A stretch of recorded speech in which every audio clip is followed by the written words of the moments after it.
अपन झारखंड में स्वागत। तो ब्रेक के बाद झारखंड विधानसभा चुनाव के लिए बीजेपी ने अपने कोटे के 68 में से 66 सीटों पर उम्मीदवारों की घोषणा कर दी है। बीजेपी ने अपने हिस्से की 2 सीटों को छोड़कर शेष पर प्रत्याशियों की घोषणा कर दी है। बीजेपी ने फिलहाल टुंडी और बरहेट विधानसभा सीट पर प्रत्याशियों की घोषणा नहीं की है।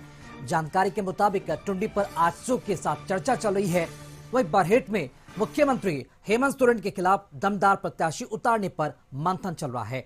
बता दें कि एनडीए में बीजेपी को 68, आजसू पार्टी को 10, जेडीयू को 2 और लोजपा रामविलास को 1 सीट मिली है। लेकिन बताया जा रहा है कि टुंडी सीट को लेकर अभी आजसू के साथ मंथन चल रहा है। ऐसे में बीजेपी दोनों सीटों पर किसे प्रत्याशी बनाएगी, इसे लेकर सस्पेंस बरकरार है। कशिश न्यूज से खास बातचीत में बीजेपी प्रवक्ता प्रदीप सिन्हा ने कहा कि बरहेट विधानसभा सीट पर हेमंत सोरेन के खिलाफ बीजेपी मजबूत उम्मीदवार खड़ा करेगी। 1-2 दिन में बची दोनों सीटों पर घोषणा कर दी जाएगी। झारखंड में बीजेपी 66 उम्मीदवारों की सूची जारी कर दी है और नामों पर भी मोहर लग गई है, लेकिन अभी भी 2 सीटों पर बरहेट और एक और सीट पर मामला फंसा हुआ है। हमारे साथ बीजेपी प्रवक्ता प्रदीप सिन्हा जी हैं। जानते हैं कि आखिर 2 सीट पर आप लोग अटके हुए हैं क्यों? नहीं, मामला कहीं फंसा नहीं है। बरहेट जहां से मुख्यमंत्री स्वयं उम्मीदवार होंगे हेमंत सोरेन जी, तो उनके खिलाफ पार्टी दमदार उम्मीदवार उतारेगी और कुछ रणनीतिक वजह है, इस वजह से टुंडी की भी अनाउंसमेंट नहीं की गई है। ऐसा नहीं है कि हम 66 सीटें अनाउंस कर सकते थे तो 68 नहीं कर सकते थे। 1-8 दिन में सारा कुछ मामला क्लियर हो जाएगा। विपक्ष का आरोप है कि कोई मुख्यमंत्री के खिलाफ चुनाव लड़ने के लिए तैयार नहीं है। देखिए, चुनावी मैदान में जब कोई योद्धा उतरता है तो सामने कौन होगा इसकी चिंता नहीं करता, क्योंकि मुख्यमंत्री मालिक नहीं है, जनता मालिक है। तो जनता के बीच जाना, अपनी बातें रखनी है। अब जनता स्वीकार करेगी अस्वीकार करेगी उसके विवेक पर निर्भर करता है। इसलिए किसी से डर कर नॉमिनेशन भी नहीं करे भारतीय जनता पार्टी। ऐसी स्थिति अभी तक भाजपा के समक्ष नहीं उत्पन्न हुई।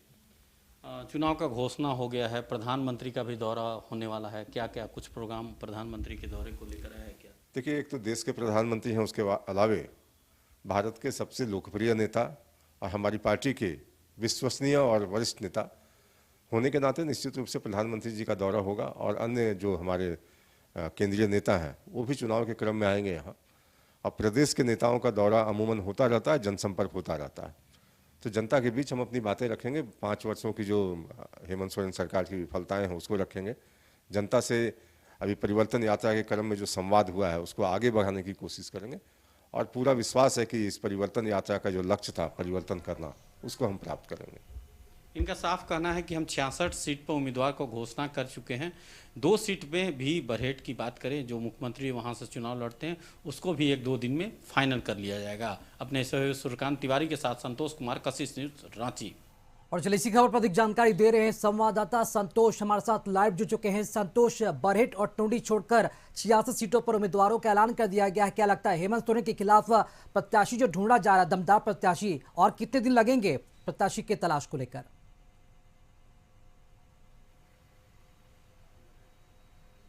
देखिए, लगातार जिस तरह से बीजेपी मंथन के बाद, क्योंककि आपस में कलह न हो इसका ख्याल रखते हुए, देखिए कई दिन पूर्व जिस तरह से सीटों के पहले घोषणा किया कि 68 सीट पे हम लड़ेंगे, 10 सीट पे आजसू पार्टी लड़ेगी, 2 सीट पे जदयू, 1 सीट पे एलजेपी, अंतिम में एलजेपी को एंट्री हुई।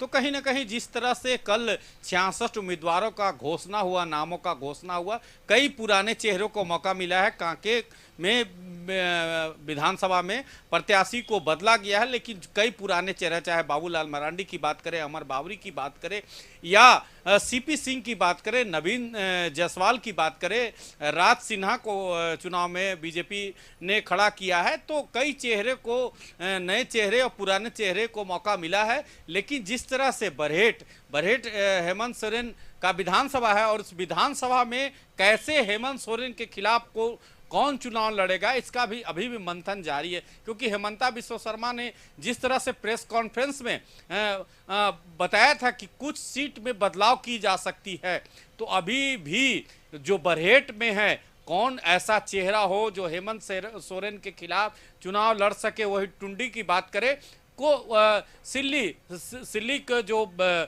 विधायक हैं और पूर्व deputy CM Sudesh Mahto AJSU party का बीच चर्चा चल रहा है। तो अब देखना होगा कि जो स्थिति है कि बरहेट में आखिर हेमंत सोरेन के खिलाफ कौन चुनाव लड़ते हैं, इस पर अभी बीजेपी प्रवक्ता ने प्रदीप सिन्हा ने खास बातचीत में उन्होंने कहा कि अभी भी हम लोग मंथन कर रहे हो, क्योंकि मुख्यमंत्री का सीट है और उन्हें वहां ऐसा प्रत्याशी उतारेंगे जो मुख्यमंत्री को बिल्कुल से बिल्कुल टक्कर संतोष, दे देखना सके। होगा कि हेमंत सोरेन के खिलाफ दमदार प्रत्याशी बीजेपी कब तक ढूंढ सकती है, कब तक ढूंढती है और कब तक उसका ऐलान भी किया जाता रहेगा। नजरें फिलहाल इस पर बनी रहेगी। बहुत शुक्रिया आपका खबर पर जानकारी देने के लिए।